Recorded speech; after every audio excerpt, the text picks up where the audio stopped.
Problem number 1 వచ్చేసి ACL, problem number 2 వచ్చేసి PCL, problem number 3 వచ్చేసి మన పటేలా చుట్టూ ఉన్న కార్టిలేజ్ మొత్తం లూజ్ అయిపోవడం. ఇంకొకటి నాకు పర్సనల్గా జరిగింది ఏంటంటే ఇక్కడ టిబియాలో I had a fracture like this. ఇవన్నిటికీ కూడా సింపుల్ సొల్యూషన్ ఏంటి, దీన్ని హీల్ చేసుకోవాలంటే వర్కౌట్స్ ఎట్లా చేయాలా, ఫిజియోథెరపీకి వెళ్ళాలన్నా ఇంట్లో చేసుకుంటే అవుతుందా అనేది మనం ఈ వీడియోలో డిస్కస్ చేద్దాం అనమాట. నువ్వు డైట్ లేకుండా ఇవంతా చేసుకుంటూ పోయినావు అనుకో, ఉన్నది పోయింది ఉంచుకునేది పోయింది అన్నట్టు అవుతుంది అనమాట సిచ్యువేషన్.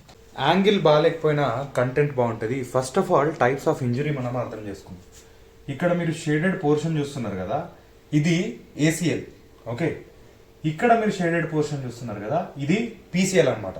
సో ఇవి ఇట్లా ఎక్స్ షేప్లో వెనకకెళ్ళి ముందుకోటి వస్తుంది, ముందుకెళ్ళి వెనకకొకటి వెళ్తుంది. ఒకటి యాంటీరియర్ క్రూషియేట్ లిగమెంట్, ఒకటి పోస్టీరియర్ క్రూషియేట్ లిగమెంట్. అంటే ముందుది ఒకటి వెనకది ఒకటి. ఓకే, ఇది మెయిన్ ప్రాబ్లం. ఇది జరిగిపోయింది, ఇది జరిగిపోయింది, ఇది పార్షియల్ టేర్ అయింది, లేదా ఇది పార్షియల్ టేర్ అయిందని 80% ఇట్లా ఇష్యూస్ ఉంటాయి. ఇది కాకుండా ఇంకొకటి ఏంటంటే పటేలా అని ఒకటి ఉంటుంది అనమాట. ఇది మీరు చూస్తుంటే బేసికలీ మోచిప్ప. జనరలీ ఏమవుతుందంటే సైంటిఫిక్ టర్మ్ నేను మీకు ఎడిటింగ్లో పెడతాను, కానీ దీని చుట్టూ కార్టిలేజ్ ఉంటుంది అనమాట. ఇక్కడ మీరు ఏదైతే చూస్తున్నారో ఇది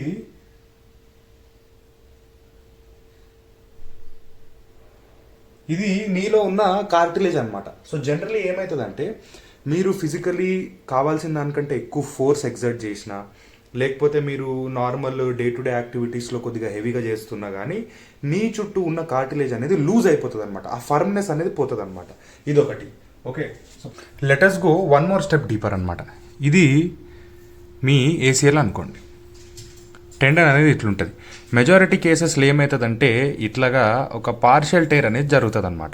మీ టెండన్లో ఒక ముక్క అనేది అతుక్కొని ఉంటుంది. చాలా కేసెస్లో ఇంకేమవుతుందంటే కంప్లీట్ స్నాప్ అయిపోతుంది అనమాట. ఓకే, సో ఇట్లాగా కంప్లీట్లీ ఎప్పుడన్నా స్నాప్ అయినప్పుడు మనకున్న ఆప్షన్ ఒకటే. ఏం చేస్తాడంటే సర్జన్ వచ్చేసి ఇంకో పట్టి తీసుకొని ఈ రెండింటిని కలుపుతాడనమాట. అట్లా కలిపినాక అప్పుడు హీలింగ్ అనేది మీరు స్టార్ట్ చేసుకుంటారు అనమాట సర్జరీ అయిపోయినాక.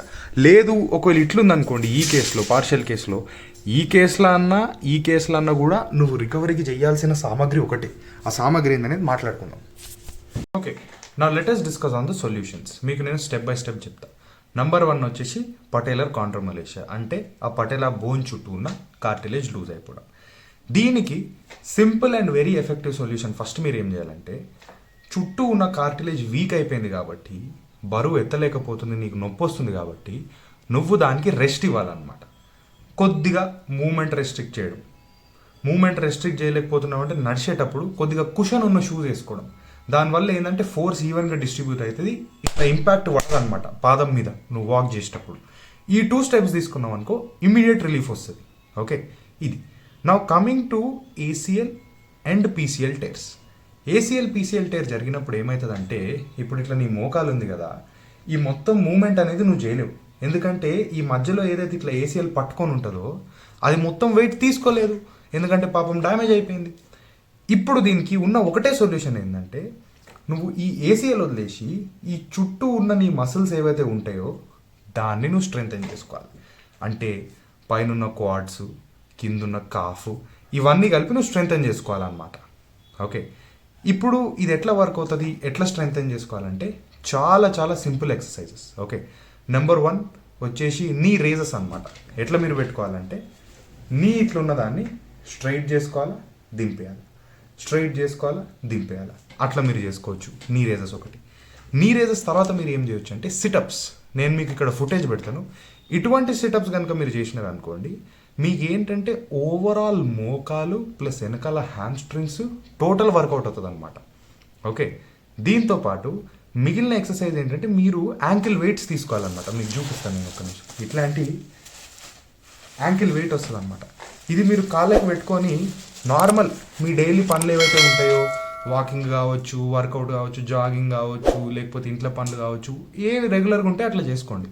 దీనివల్ల ఏమవుతుందంటే ఆ లెగ్కి ఒక వెయిట్ అనేది యాడ్ అవుతుంది కాబట్టి మసిల్స్ అనేది ఆటోమేటిక్ కాంపన్సేషన్ చేస్తాయి అనమాట. డేలో ఒక 6 to 8 hours ఇది వేసుకునేలాగా మీరు టార్గెట్ చేయండి. ఇవన్నీ మీరు చేసినారు అనుకోండి, over a period of 3 months మీకే డైరెక్ట్గా రిజల్ట్ కనిపిస్తుంది. ఇప్పుడు డైట్ ఏం తీసుకోవాలి, ఎట్లా స్ట్రెంగ్తెన్ చేయాలి బ్రో, ఇది మోస్ట్ ఇంపార్టెంట్ క్వశ్చన్. ఈ క్వశ్చన్కి సొల్యూషన్ ఏంటంటే this is also very very simple. Normal నువ్వు ఒక మసిల్ ఏదన్నా బాడీలో బిల్డ్ చేయాలంటే ఎట్లా తింటావు, నీ డైట్లో నువ్వు ప్రోటీన్ పెంచాలి. ప్రోటీన్ అంటే గుడ్లు, చికెన్, పన్నీరు, ఫిష్ ఏది ఉన్నా కూడా ప్రోటీన్ క్వాంటిటీ ఎక్కువ ఉండాలి. దాంతో ఏమవుతుంది, చిరిగిపోయిన మజిల్ ఫైబర్స్ ఏవైతే ఉన్నాయో అవి రీబిల్డ్ అవుతాయి. నువ్వు మసిల్స్ని పుష్ చేస్తున్నావు కాబట్టి వాటిని హీల్ కూడా చేయాలి. నువ్వు డైట్ లేకుండా ఇవంతా చేసుకుంటూ పోయినావు అనుకో, ఉన్నది పోయింది ఉంచుకునేది పోయింది అన్నట్టు అవుతుంది అనమాట situation. So keep in mind, diet is most important. Sufficient protein maintain చేసుకోండి. మీరు వెజ్ అయినా నాన్ వెజ్ అయినా ఏదైనా కానీ సంబంధం లేదు, ప్రోటీన్ మాత్రం నువ్వు తినాలి డైలీ. సో ఐ హోప్ మీరు వీడియో మొత్తం వినుంటారు, లాస్ట్ దాకా చూసుంటారని అనుకుంటున్నా. మీకు ఏమన్నా డౌట్స్ ఉన్నా లేదా ఈ వర్కౌట్స్ వీడియో ఎక్కడ దొరుకుతుంది బ్రో అంటే, నాది ఇన్స్టాగ్రామ్ అకౌంట్ ఉంది కొవ్వు కింగ్ అని చెప్పేసి, దాన్ని ఫాలో కండి. మీకు ఈ వీడియో తర్వాత ఫాలో అప్లో ఓన్లీ వర్కౌట్స్ చూపించుకుంటూ కూడా ఒక వీడియో చేయి బ్రో అనే ఒకవేళ కనుక మీ ఉద్దేశం ఉంటే జస్ట్ కామెంట్స్లో ప్లీజ్ షేర్ వర్కౌట్స్ లేదా వర్కౌట్ వీడియో ఒకటి చేసి పెట్టు అని మీరు టైప్ చేసేయండి. దాన్ని బట్టి నేను మీకు ఒక ఫుల్ వీడియో ఓన్లీ వర్కౌట్స్ని చూపెట్టుకుంటూ కూడా మీకు చేసి పెట్టేస్తాను. Thank you so much. Enjoy చేస్తే ఛానల్ సబ్స్క్రైబ్ చేసుకో. ఓన్లీ ఇంజురీస్ ఏసీఎల్ పీసీఎల్ కాకుండా వేరే ఇంజురీస్ నేను ఫేస్ చేసిన వాటికి కూడా నేను రెమెడీస్ చెప్తా ఒకవేళ మీకు కావాలంటే. అది కాకుండా over the last 2 months 14 kg నేను వెయిట్ లాస్ కూడా అయినా. జర్నీ మొత్తం ఆల్రెడీ ఇన్స్టాగ్రామ్లో ఉంది. Weight loss and home diet కూడా టిప్స్ నేను చెప్తా ఉంటా. మీకు ఏం కంటెంట్ కావాలన్నా కూడా మీరు జస్ట్ కమెంట్లో పెట్టేసేయండి, మిగిలింది నేను చూసుకుంటా. చిల్.